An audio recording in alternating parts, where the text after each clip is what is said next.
Nós nunca vencemos a Noruega. São 4 jogos, 2 empates e 2 derrotas. A Noruega é a única seleção na história que o Brasil nunca ganhou. E agora, nas oitavas de final da Copa de 2026, esse tabu vira teste. Mas afinal, devemos ter medos dos nórdicos ou não?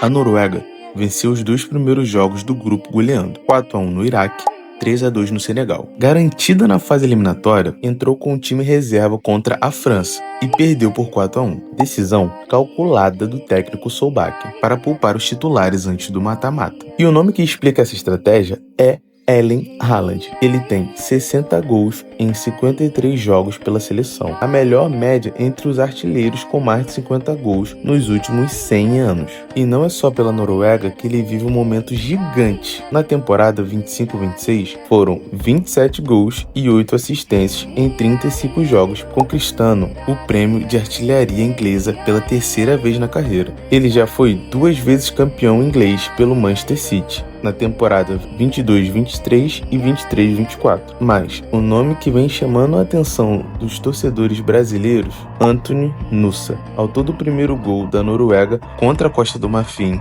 Um golaço, um chute no ângulo depois de deixar a marcação para trás. Nusa é conhecido na Europa como o Neymar norueguês, e o apelido não é força de expressão.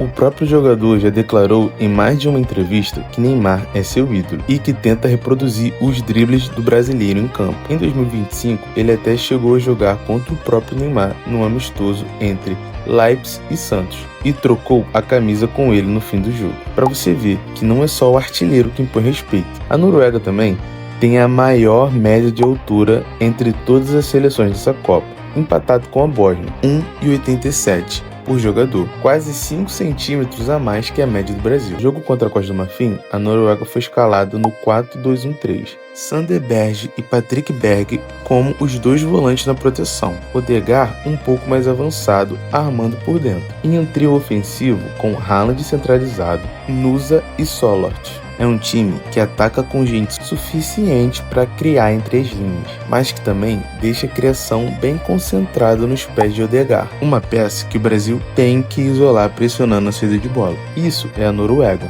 mas antes de decidir se devemos ou não ter medo de enfrentá-los, vamos ver como o Brasil chega para esse jogo, porque nem tudo está tranquilo do nosso lado. O Brasil se classificou de virada contra o Japão, vencendo por 2-1 depois de ficar atrás do placar. Mas tivemos uma baixa. Lucas Paquetá, titular absoluto em todas as partidas do Mundial, sentiu uma lesão na coxa esquerda, ainda no primeiro tempo, e o exame foi confirmado pela CBF. Ele está fora da Copa do Mundo. Mas tivemos também boas notícias. Ryan, de 19 anos, mostrou do que é feito. Começou o jogo com um pouco de dificuldade, sofrendo pelo lado direito junto com Danilo, em um primeiro tempo bem apagado do Brasil, mas cresceu demais depois do intervalo. Ficou mais agudo, mais decisivo, e foi dele a jogada que definiu tudo. Aos 50 minutos do segundo tempo, roubou a bola no ataque, acionou Bruno Guimarães, que achou Martinelli livre para fazer o gol da virada. Mesmo com uma atuação discreta contra o Japão,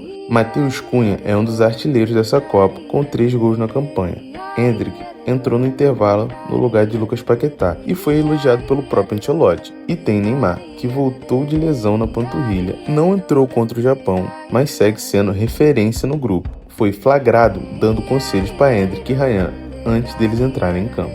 E tem um capítulo à parte nesse jogo, a rivalidade entre Gabriel Magalhães e Haaland, que já vem da Premier League. Em 2024, depois de marcar contra o Arsenal, Haaland jogou a bola na cabeça do brasileiro.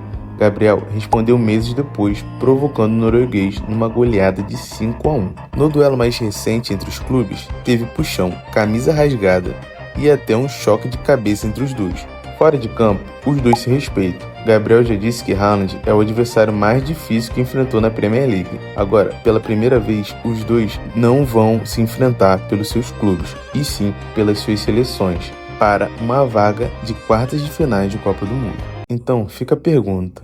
De um lado, a Noruega com o artilheiro mais eficiente do mundo e uma estratégia calculada para chegar forte no mata-mata. Do outro, um Brasil desfalcado de uma peça importante, mas embalado pela energia de uma nova geração. E um zagueiro que já sabe exatamente como encarar o Haaland.